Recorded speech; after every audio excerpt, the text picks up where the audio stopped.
author of the new Marcello biography, Mafia Kingfish, and David Scheim, author of Contract on America. And we are joined by David Bellin, counsel to the Warren Commission, whose new book is Final Disclosure, The Full Truth About the Assassination of President Kennedy, which also contains startling new information about Kennedy's foreign policy. And in Washington, Senator Arlen Specter, another former Warren Commission counsel.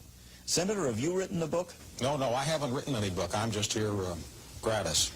The investigations which have been conducted on the assassination of President Kennedy, and there have been many, simply do not support any theory of a conspiracy or any proposition that the mafia was involved in an assassination. When you asked me earlier if I had written a book, I said, no, I have written no book for profit, but what I might have pointed out was that I participated in writing one book. It's called the Warren Commission Report, which has been read by virtually no one.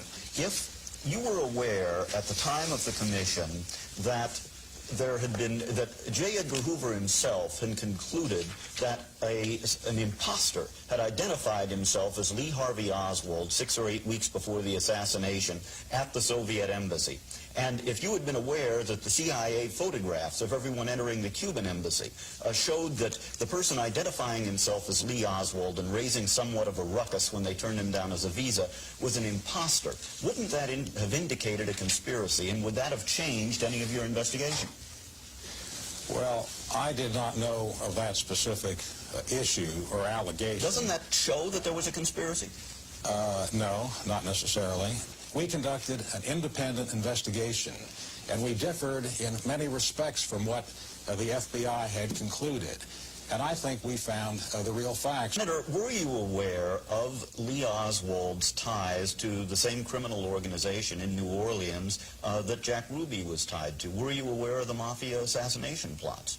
The answer is no, I was not, but let me hasten to add that that was not my area of responsibility. I have not had an opportunity to read Mr. Davis's book, although I tried to do so before this program. I hurriedly read Mr. Schein's book. But what I have seen in the cuts which you sent me, and in Mr. Schein's book, and I think in Mr. Davis's book, but I can't be sure because I haven't read it, are snatches of a little fact here and there, which really add up to nothing. When you asked me earlier if I had written a book, I said, no, I have written no book for profit, but what I might have pointed out was that I participated in writing one book. It's called the Warren Commission Report, which has been read by virtually no one.